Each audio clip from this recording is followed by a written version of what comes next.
Bismillahirrahmanirrahim. Assalamualaikum warahmatullahi wabarakatuh.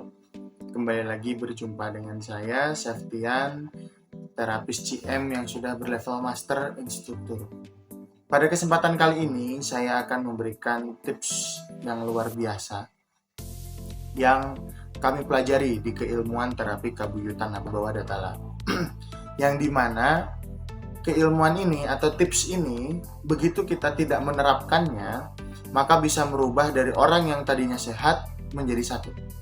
Bila kita mewajibkan hidup kita untuk menerapkan tips ini, maka bisa merubah yang tadinya orangnya sakit bisa menjadi sehat. Nah, tips apa itu? Oke. Yang kami pelajari di keilmuan terapi kabuyutan Bawa Datala, yaitu salah satunya adalah tentang menjaga 4 pola hidup sehat, rekan-rekan semua.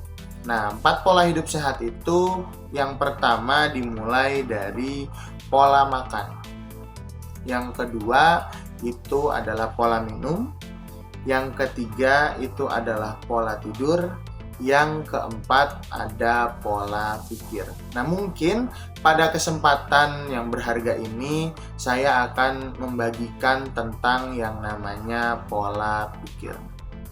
Oke, rekan-rekan semua, pasti tahulah ada yang namanya pengguna jasa layanan itu banyak sekali mengeluhkan penyakit ya. Salah satu penyakit yang paling fenomenal yaitu tentang penyakit mental. Atau mungkin kalau sederhananya ya, ada orang yang tiba-tiba merasa cemas, ada orang yang tiba-tiba merasa takut, ada orang yang tiba-tiba merasa marah, ada orang yang tiba-tiba merasa sedih. Nah, itu semua akibat dari tidak seimbangnya dalam cara berpikir. Pola pikir yang kami maksud bukan hanya tentang sudut pandang seseorang menilai atau memahami sesuatu, tapi bagaimana caranya dia berpikir secara wajar. Tidak boleh berlebihan, rekan-rekan semua. Karena apa? Sangat-sangat penting menjaga pola pikir. Begitu pikiran kita terganggu dengan berbagai masalah, saya jamin dari ujung kaki sampai ujung kepala, itu pergerakannya tidak sesuai dan tidak seirama. Bahkan jangankan yang terlihat, detak jantung pun yang tadinya normal, tiba-tiba itu bisa meningkat detakannya. Kerja usus aja, peristaltiknya, pergerakan ususnya, begitu dia harusnya kerjanya normal, malah ini jadi melambat. Nah, itu semua 87% bisa dipengaruhi oleh pola pikir. Dan sisanya itu dipengaruhi oleh 3 pola sebelumnya. Jadi pola pikir ini adalah hal yang paling penting untuk dijaga. Oke, mungkin kalau saya boleh uraikan, pola pikir GM itu ada apa aja sih? Nah, pola pikir di GM itu kita mengenal yang namanya menjaga tentang 5 aspek kehidupan.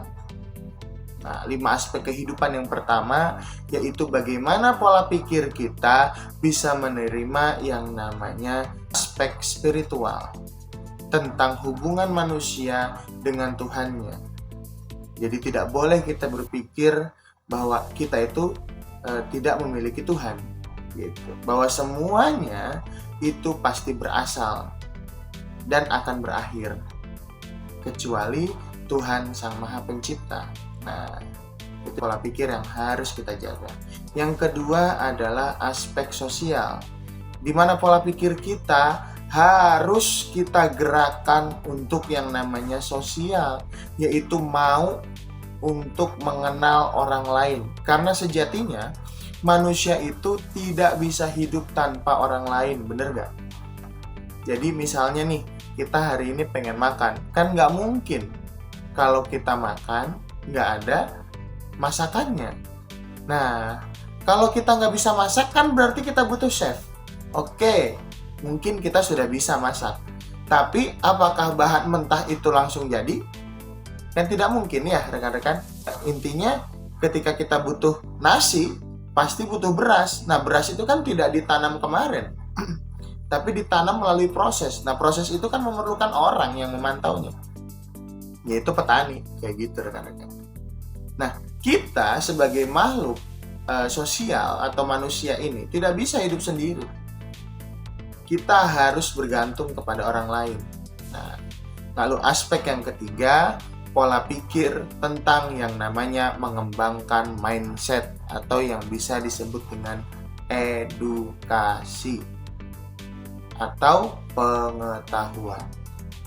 Jadi pola pikir harus kita kembangkan. Tidak boleh pola pikir itu stuck mandek di situ saja. Lalu aspek yang keempat adalah aspek kesehatan. Tentunya yang namanya pola pikir itu kita harus berpikir positif. Contohnya hari ini, semisal kita memiliki penyakit ya. Oh, mungkin penyakit ini datang karena saya kurang menjaga asupan makanan gitu.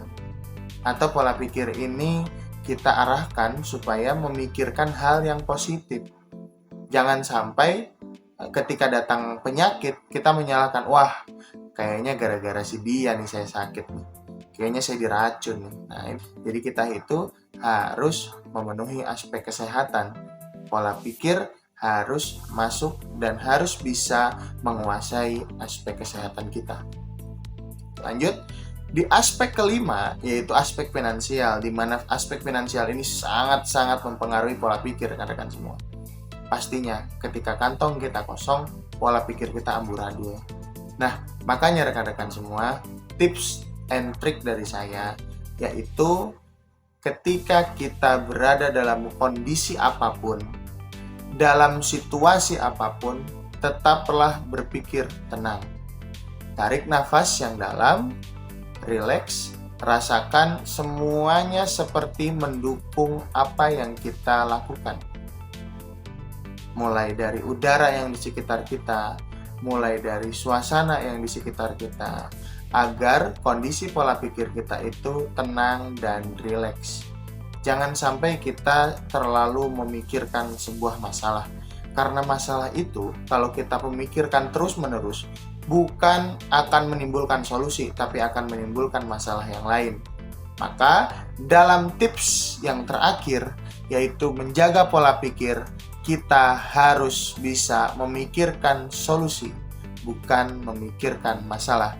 Karena bila kita memikirkan solusi, maka yang datang adalah pikiran positif yang menimbulkan solusi yang lebih positif. Pikiran positif menimbulkan aksi positif. Pikiran positif akan membuat hidup positif, dan pikiran positif akan membuat lingkungan kita semua menjadi positif.